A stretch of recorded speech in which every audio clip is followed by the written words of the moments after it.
Damn, I'm about to drop some info right now. All right. So, okay.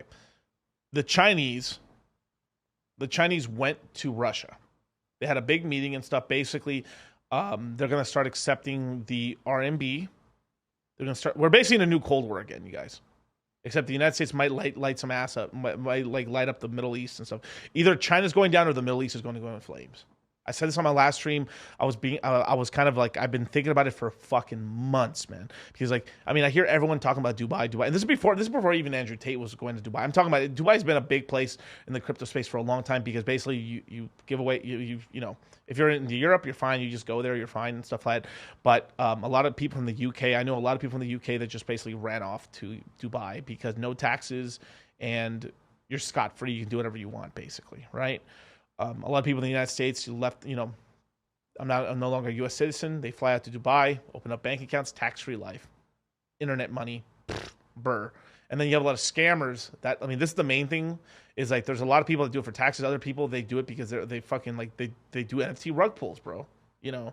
And they're like shadow people. They're not like you, man, who have like, you know, they're showing their faces and stuff like that. You know, like like that. Now I've made a couple exceptions sometimes in the past about projects. Like there's a couple projects that I've invested into and stuff like that where the founders are anonymous, but they're not going to be anonymous for very long, right?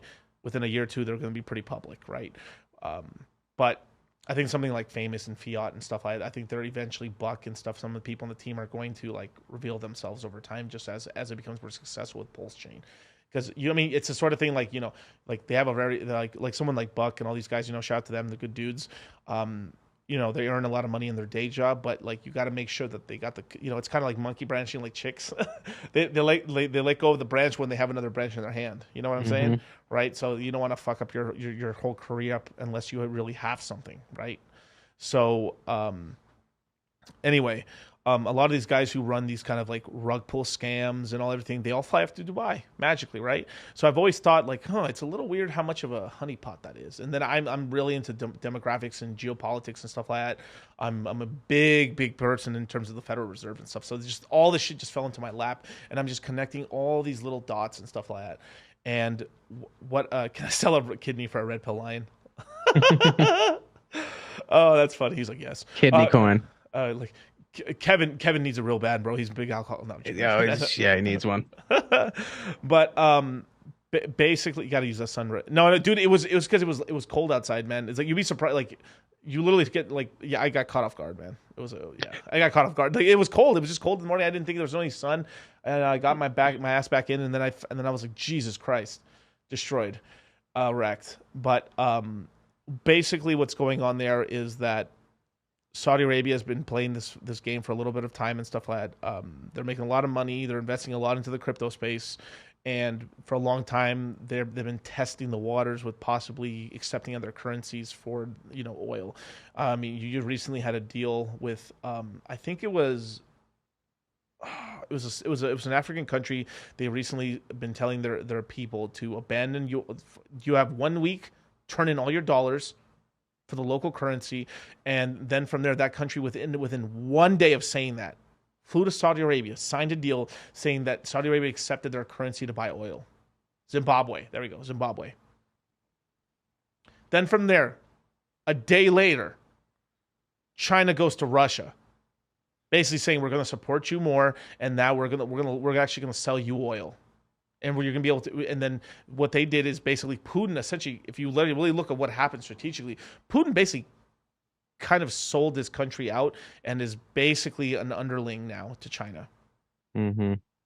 Not entirely, but like first, like he went under them now. He has to heavily rely on them. Yeah, he has to now. There's embargo. I mean, you can't. No one will trade with them, right? So they have to have some trading partner relationships and stuff like that. So there's that right there. Then you got Brazil. Brazil then signs a deal with China, basically saying like, yeah, we're going to start doing deals with this, and then we're going to start using your currency to buy oil. So basically, the Saudis and the BRICS countries are all trying, and they try to, and then the BRICS countries, which is basically Brazil, South Africa, Russia, India, and China, right? They're all trying to get Mexico into it, which is probably not going to happen. or less, unless it's very light trading and stuff. So what's going on is that there's a conspiracy theory right now. This is the big conspiracy theory. The conspiracy theory right now is that they're all going to start dumping their U.S. bonds, basically treasuries.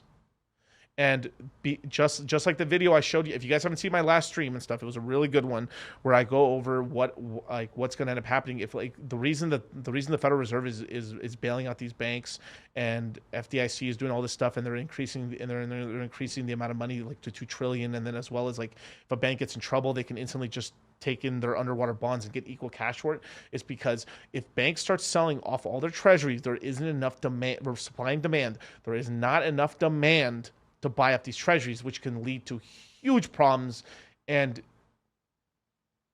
cause inflation, or cause the United States not be able to have the money to lose basically with all this supply out here, no one will want to buy new issuance, and then from there the United States can fund themselves in the debt cycle and stuff. And the Fed doesn't want to just go directly we're just buying oil. Imagine the government needs I need $1 billion, I need $1 trillion.